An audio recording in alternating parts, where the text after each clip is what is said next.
Estamos abordando a reza, o começo do dia, né?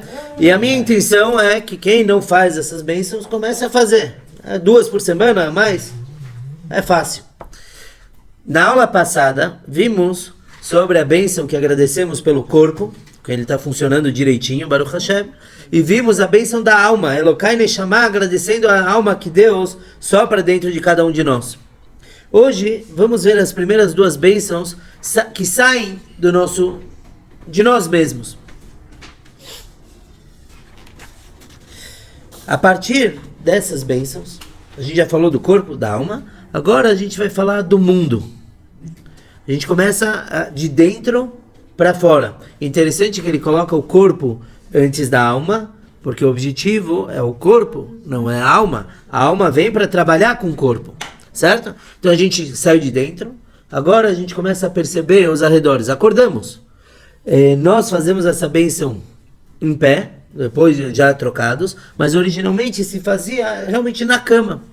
Então a primeira brachá fala o seguinte: bendito és tu, Hashem, nosso Deus, Rei do Universo, que dá ao galo o entendimento para distinguir entre dia e noite. Por que é essa a primeira bênção? Porque, claro, a pessoa, o primeiro que ele tem fora dele, no mundo, é o galo cantando acorda ele. Hoje em dia a gente não tem isso. Mas o conceito do galo continua. Por quê? Primeiro lugar, fora nós mesmos, o galo é a primeira criatura que era percebida. Certo? Não era o café sendo feito, nem nada disso. A primeira... depende, só se ele for kosher. Só se for kosher. Então a primeira criatura que entra no nosso cérebro é o galo. Bendito galo. E se ele acordasse muito cedo, já virava moço.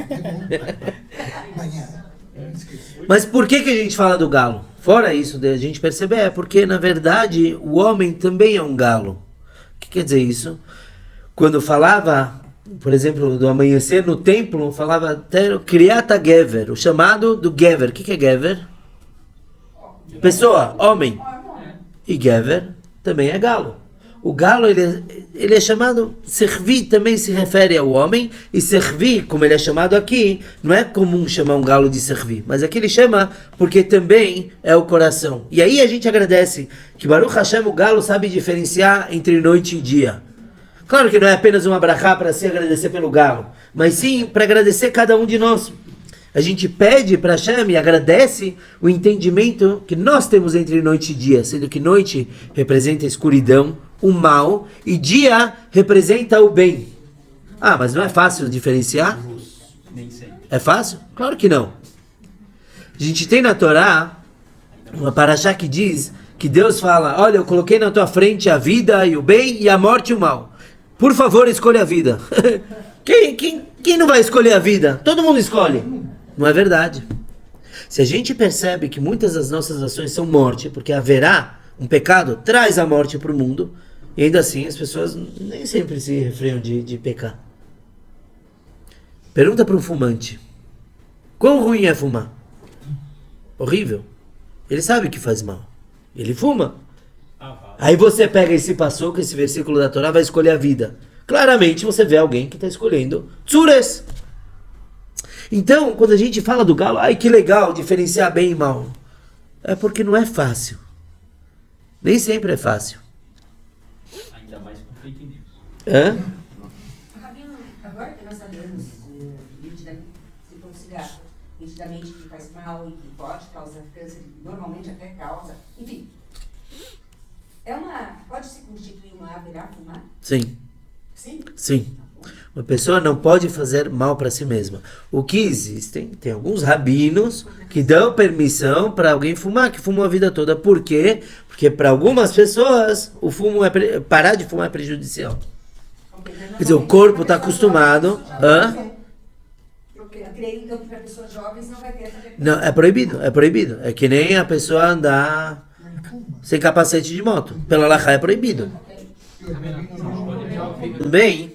A gente já falando, pensando numa época futura, a gente agradece que vamos saber a diferença entre noite e dia, entre Galut e Geulah. Galut é o exílio, Geulah é a época de Mashiach. Então, o galo, quando que ele desperta? Ele sabe a diferença, mas ele desperta para o dia, nós também temos que despertar para a Geulah. Depois temos a segunda brachá.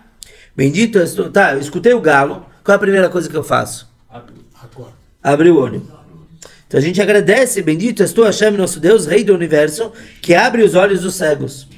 Antigamente, a gente já explicou que tem que lavar a mão do lado da cama, não pode encostar no olho e boca. Antigamente as pessoas eram menos impuras, então na hora dessa brachá eles passavam a mão no olho para abrir o olho.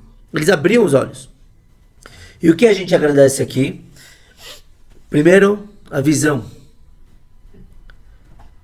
Já falamos na brachá de Asher Yatzar, como que as pessoas têm o corpo funcionando e acham que tá tudo bem, fácil. E não é assim.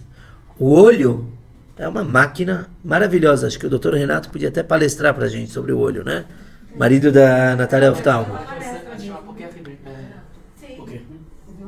Poker não, poker. Poker Ivrim, que a gente agradece nessa hora, é o primeiro órgão que a gente vai usar. Tudo bem, a gente foi no banheiro, tudo, mas quando se fazer essa brachá na cama, o primeiro órgão que a pessoa usa conscientemente são os olhos. Então ele já agradece como que até hoje não se criou uma máquina fotográfica ou câmera que consiga imitar os olhos. Tão perfeito que é. E até hoje não se entende bem algumas partes do funcionamento do olho, onde que no cérebro inverte a imagem ela chega e inverte no cérebro. Como que a gente não se confunde com isso? Então a gente começa a agradecer a Deus pelo que a gente vai vendo. A visão é tão importante que uma pessoa, em alguns quesitos, uma pessoa cega é considerada morta pela Torá. Por quê? Porque o mundo como a gente conhece não tem nada a ver com ele. Para esse mundo ele é considerado morto. Claro que não é morto. Para algumas questões ele é considerado assim. E realmente uma pessoa ela se cega. Eu não sei se a gente consegue imaginar o mundo dele. É completamente diferente. Não sei. O cego sonha, o cego... Então por isso que a gente agradece pelos olhos também. E ó, Pode provocar? uma parte mais filosófica dessa brachá é um pedido para Hashem. Abra meus olhos para eu ver as coisas certas. E voltando de novo para a questão que a gente discutiu tanto, as situações acontecem. Você escolhe o que você vai ver. A Torá tem uma parashá é a mesma que a gente mencionou. Veja a brachá e a klalá, bênção e maldição. Como eu vou ver um ou outro? Você vai ver uma situação, você vai escolher o que você vai enxergar. Se você quer ver isso como uma coisa ruim ou como uma coisa positiva. Uma pessoa perde emprego. É motivo para ficar desesperado. Ou é motivo para ele se reinventar. Ele vê isso como uma oportunidade. Eu tive uma vez que eu perdi o emprego. Né? Quer dizer, perdi não. Acabou o contrato e não renovou. E eu lembro, eu fiquei preocupado. Imagina, tinha acabado de ter uma filha. E, estresse. E hoje em dia, eu tenho que ser muito grato a ter saído daquele emprego. Porque era um emprego ruim? Não era um emprego ruim. Mas o que eu pude progredir por ter saído dali é incomparável. Se eu parar para pensar, tanto em escola como em sinagoga, o quanto deu para crescer. Por quê? Eu saí. Então, se você escolhe ver uma coisa como negativa, então ela pode ser negativa. Se você escolhe ver como uma brachá, ela pode se tornar uma brachá. Claro, a gente vai entrar em questão de doença. Uma pessoa está com doença. Depende, né? O que ele vai... Eu tenho um amigo que ele tem uma filha nasceu com problemas gravíssimos e vira e mexe, a gente tem que falar Teilim. Ninguém vai me falar que é fácil ver uma coisa positiva. Mas ele me contou, eu tive que trabalhar em mim mesmo, e não foi simples, não é do dia para noite, não é fazer um lechaim e falar que está tudo bem, mas ele conseguiu enxergar coisas que são usadas por positivo através disso. Cada um tem sua forma de reagir a absolutamente tudo. Então, abrahá, porque abra meus olhos, quer dizer, me deixe ver coisas positivas. E ó,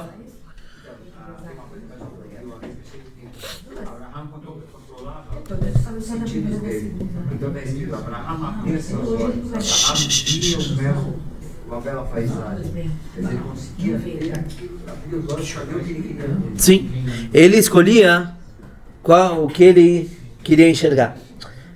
Também é um pedido para a época de Mashiach, que quando Mashiach chegar nós vamos ver Deus, certo? A gente vai ver a palavra de Deus que cria o mundo. Então a gente fala, porque a Hevrim, que você abre os olhos dos cegos, quer dizer, por favor, traz Mashiach para que a gente possa enxergar. Mas espera aí, então só para terminar com uma pergunta, a gente já falou que o galo é a diferença entre o bem e o mal. A gente já falou que ver, enxergar, a brachá dos cegos, me deixa ver entre o bem e o mal. Escolher o que eu quero ver. Qual a diferença entre uma e outra? Alguém?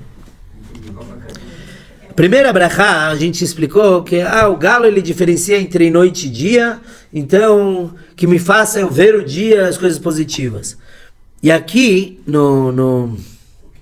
na segunda brachá dos cegos, abrir os olhos para eu ver coisas boas, entre coisas boas e ruins, e saber ver as coisas boas. Qual a diferença então, entre uma e outra, nesse nível de explicação? Entre bem e o mal ou entre a primeira? As duas falam de ver entre o bem e o mal. Uma é você que escolhe. A outra está Ok. A noite e o dia é automático. Acontece o tempo todo. E Ok. a outra você escolhe. Pode ser, porque eu gostei, porque o galo ele não tem a opção de ver noite enquanto está dia, e vice-versa, certo? Então é uma escolha, você vê uma situação claramente positiva, enquanto que a dos cegos você escolhe o que você vai ver, tá bom? Ou mais alguma resposta? Muito boa. Não tem certo e errado, não é que a minha resposta vai ser certa, é só... É mais escolha, né? Sim, porque é Hevrim. Tem uma interpretação, assim, preparando o shiur, bateu na cabeça, que é a seguinte: do galo, a gente fala que dá ao galo entendimento. Ele usa até biná, que é o que a gente discutiu na aula do Tânia, o que é biná, deu entendimento para o galo. Então o galo, ele sabe a diferença entre o bem e o mal. O porque é Hevrim é muito mais do que saber. Não basta saber, você tem que escolher e enxergar. E muitas vezes a gente sabe o que é ruim e faz do mesmo jeito. Então, a segunda brachá, de porque é Hevrim, é eu ativamente escolher ver o bem. Por quê? Se eu fechar as pálpebras, acabou, eu já não enxergo mais nada. Então, não basta saber, tem que agir, tem que fazer, tem que ativamente escolher o que você vai ver. Acho que combina com o que você falou, de que não é tão automático, não é que nem só o galo, que automaticamente é dia, mas que a pessoa ativamente vai atrás do dia, vai atrás de ver coisas positivas. Que possamos ver só coisa boa.